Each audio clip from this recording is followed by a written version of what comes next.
झारखंड के पूर्व मुख्यमंत्री रघुवर दास ने शनिवार को एक प्रेस कॉन्फ्रेंस आयोजित कर राज्य सरकार पर शराब नीति में बड़े पैमाने पर भ्रष्टाचार का आरोप लगाया। उन्होंने कहा कि वर्तमान सरकार ने भारतीय जनता पार्टी की शराब नीति को सर्वश्रेष्ठ नीति बताया है, लेकिन वर्तमान नीति में बड़े पैमाने पर घोटाला हुआ है। रघुवर दास ने कहा कि इस मामले में 600 से 700 करोड़ रुपए का घोटाला हुआ है और जल्द ही कई लोगों की गिरफ्तारी होगी। उन्होंने सवाल उठाया कि छत्तीसगढ़ के एक होटल में मंत्री और विधायकों के ठहरने का खर्च किसने वहन किया था? क्या यह खर्च राज्य सरकार ने किया था या फिर शराब माफिया ने? पूर्व मुख्यमंत्री ने कहा कि उनकी सरकार के समय बनाई गई नीति से राज्य का राजस्व दोगुना हो गया था, जबकि वर्तमान सरकार की नीति से राज्य की छवि धूमिल हुई है और जनहित का भी नुकसान हुआ है। अब सबको भी याद होगा कि हमारी 2018 की शराब नीति में हमने शेड्यूल एरिया जो आदिवासी, झारखंड की जनता ये भी जानना चाहती है राज्य सरकार से कि 22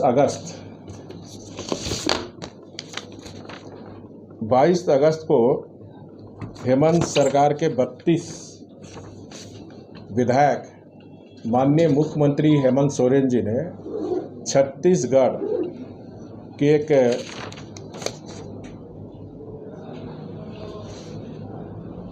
होटल में भेजने का काम किया। तो झारखंड की जनता सरकार से जानना चाहती है कि उस होटल का जो करीब एक सप्ताह तक 22 से लेकर 31 अगस्त तक झारखंड के 32 जिसमें माननीय मंत्रीगण भी थे, विधायकगण भी थे, उनका पेमेंट कौन किया? सरकार किया कि छत्तीसगढ़ का शराब माफिया किया? क्योंकि छत्तीसगढ़ का शराब माफिया की नीति झारखंड में भी उसी समय 2020 में लागू की गई। तो झारखंड की जनता को जानने का अधिकार है कि जो 32 विधायक माननीय हेमंत सोरेन जी जो भेजे थे, क्या होटल है,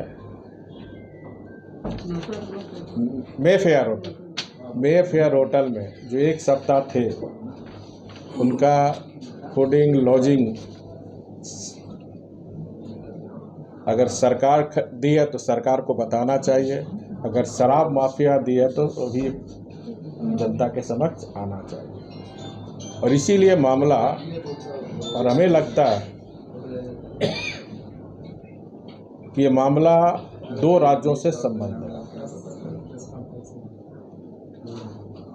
और ये मामला ऑलरेडी छत्तीसगढ़ सरकार ने 5 दिन पहले ही सीबीआई के रिकमेंडेशन ने सीबीआई इस केस को ले लिया। तो माननीय सीबीआई जी से मेरी मांग होगी कि अविलंब इस शराब घोटाले के क्रम में ये जो 32 विधायक माननीय हेमंत सोरेन जी जो रायपुर के मेफेयर होटल में एक सप्ताह तक जो थे, उसकी भी जांच हो।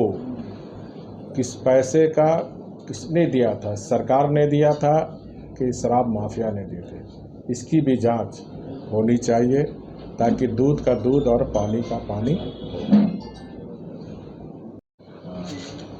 और प्रशासनिक भ्रष्टाचार की जड़ राजनीति। अभी ये सीबीआई की जिम्मेदारी है कि इसके जड़ पे कौन है, तह तक पहुंचने की जरूरत है।